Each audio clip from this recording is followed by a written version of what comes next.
we get to choose. Do we want stasis and rationing? Or do we want dynamism and growth?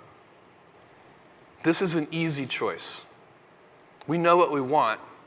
We just have to get busy. If we're out in the solar system, we can have 1 trillion humans in the solar system, which means we'd have 1,000 Mozarts and 1,000 Einsteins. This would be an incredible civilization.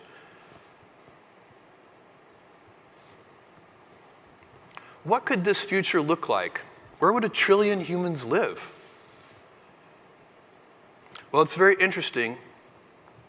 Somebody named Jerry O'Neill, a physics professor, looked at this question very carefully, and he asked a very precise question that nobody had ever asked before. And it was, is a planetary surface the best place for humans to expand into the solar system?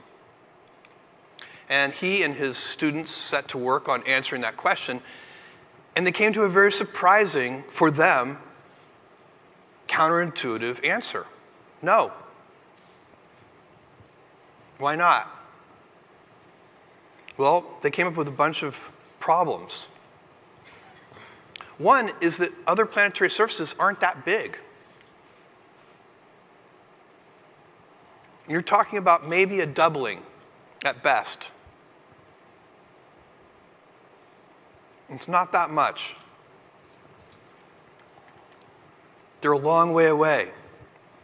Round trip times to Mars are on the order of years. And launch opportunities to Mars are only once every 22 months, which is a very significant logistics problem. And last, you're far enough away that you're not going to be able to do real-time communications with Earth. You're going to be limited by speed of light lag. You're certainly, the kids sitting here, probably some of the adults too, don't even think about playing Fortnite with somebody on Earth. That is not going to work.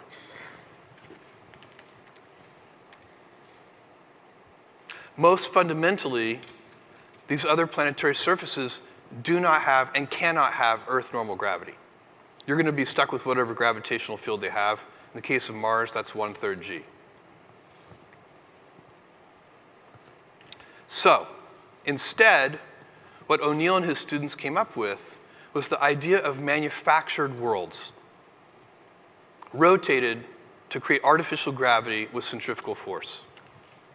These are very large structures, miles on end, and they hold 1 million people or more each.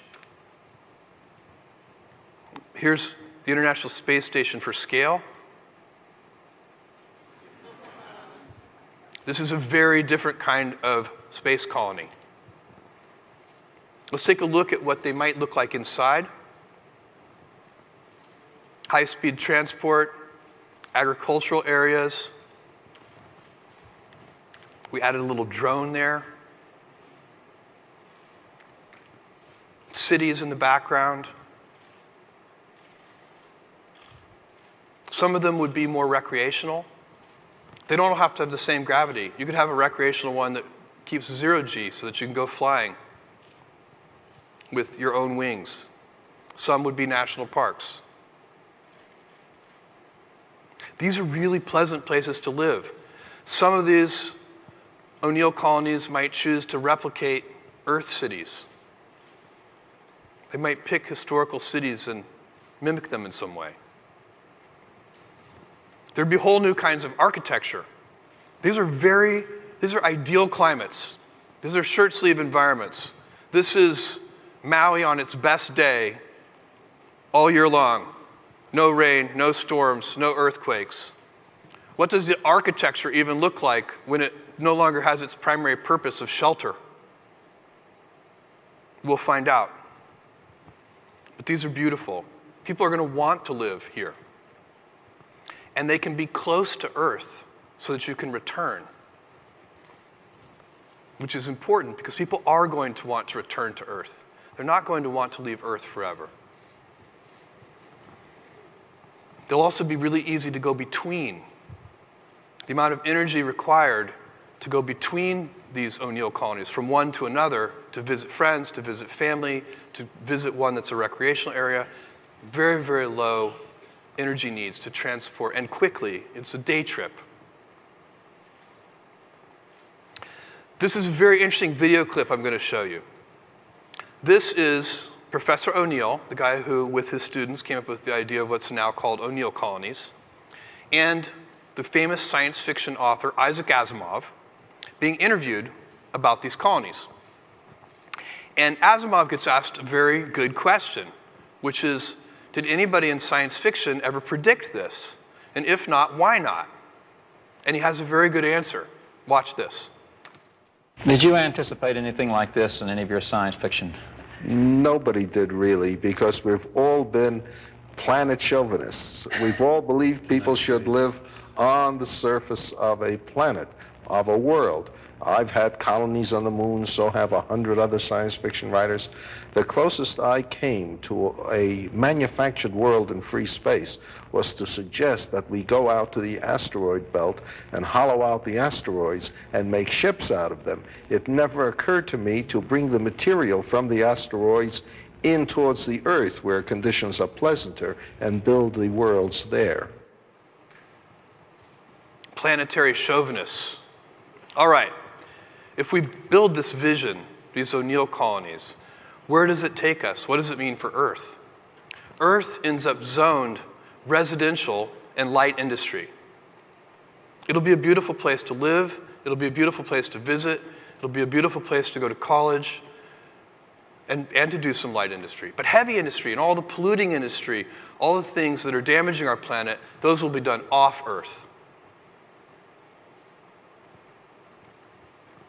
We get to have both. We get to preserve this unique gem of a planet which is completely irreplaceable. There is no plan B. We have to save this planet. And we shouldn't give up a future for our grandchildren's grandchildren of dynamism and growth. We can have both. Who is going to do this work? Not me.